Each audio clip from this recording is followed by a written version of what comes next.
présente, je m'appelle Suzanne Joannet, j'ai 23 ans et je suis là pour présenter le film Les choses humaines d'Yvan Attal, qui sort le 1er décembre. Ma fille a porté plainte pour viol contre ton fils. Impossible, ça n'a aucun sens. L'enquête est en cours. Vous êtes placé sous contrôle judiciaire. Vous pourriez vous retrouver en prison. Notre fils, bon, c'est sûrement une folle. Et s'il l'a vraiment violée? Mais tu te rends compte de ce que tu dis?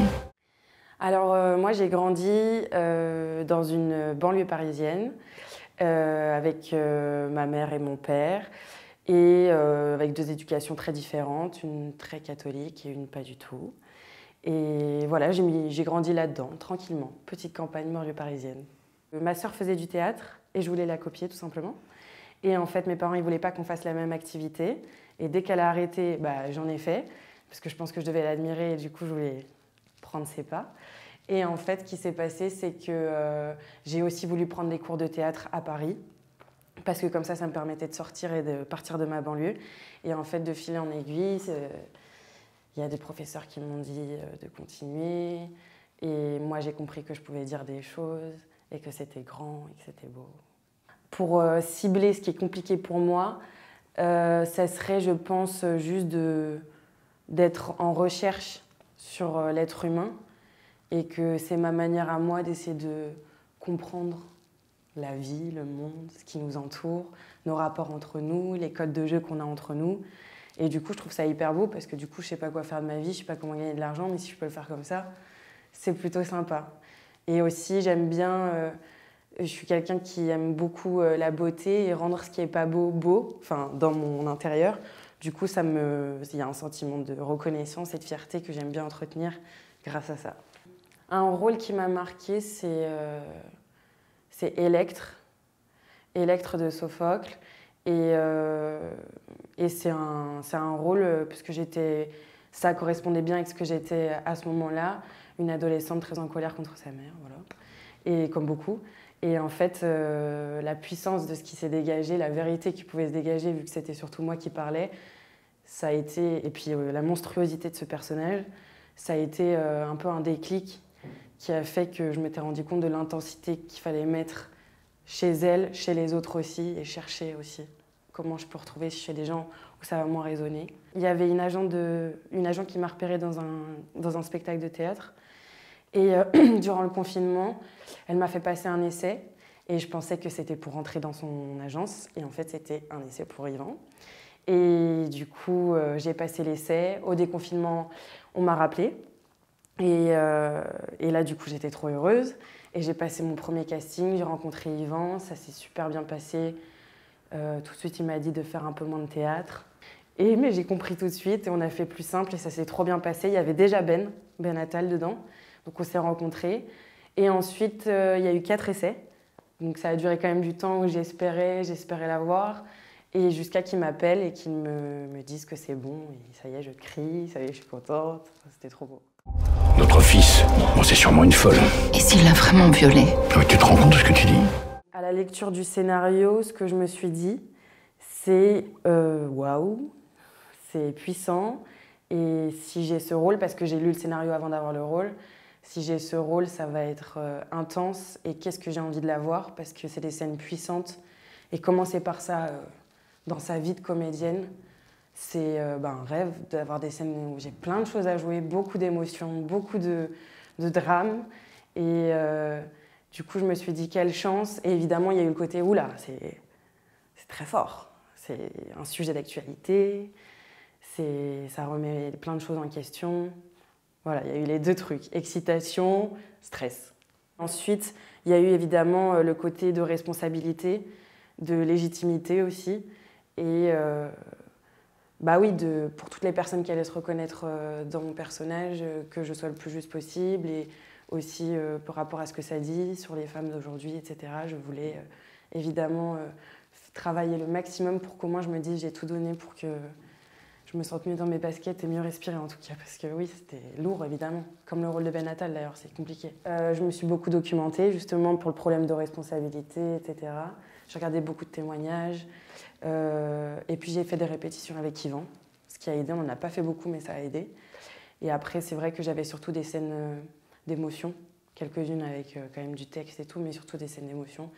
Et en fait, j'essayais sans m'accaparer la situation, mais essayer de transposer, essayer d'imaginer, essayer de comprendre ce que ça pouvait être, de ressentir ce que Mila avait subi, mais sans non plus me l'assimiler, parce que je savais que j'avais pas le droit, en fait.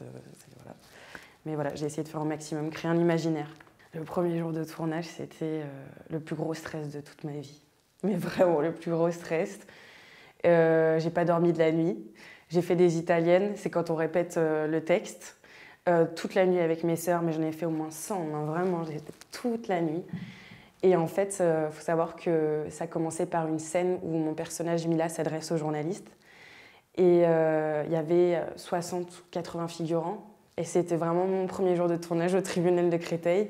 Je n'avais jamais tourné devant une caméra. Je ne savais pas comment ça allait se passer. Yvan m'a rassurée et il m'a dit « Aie confiance, concentre-toi », mais ça n'empêche que c'était énorme. Et ce qui m'a aidée, c'est de me dire, parce que j'étais vraiment très stressée, de me dire que Mila devait être dans mon personnage dans le même état et que je vais me servir de ça parce que pour elle non plus, ça ne doit pas être facile de s'adresser à des journalistes dans une situation pareille. Il faut le faire, il faut du courage, il faut être une femme très moderne. Du coup, voilà, je me suis lancée et puis ça s'est bien passé. Mais j'avais peur. Hein. J'arrêtais pas de me dire, il faut que ton stress, tu le transformes en joie parce que j'étais tout le temps entre la joie et le stress. Donc je voulais aller tout le temps dans le camp de la joie, mais j'étais tellement stressée, donc c'était hyper compliqué les deux. Et au final, ça s'est transformé en excitation. Mais c'est plus tout le monde du tournage, toutes ces personnes, ça a été hyper impressionnant. 20 minutes d'action et la zone grise. La zone grise, c'est une zone inventée par les hommes pour se justifier. Depuis MeToo, je compte plus le nombre de filles qui racontent avoir été harcelées ou agressées sexuellement. Mais c'est vrai que la toute première fois que je l'ai vue, c'était une projection privée.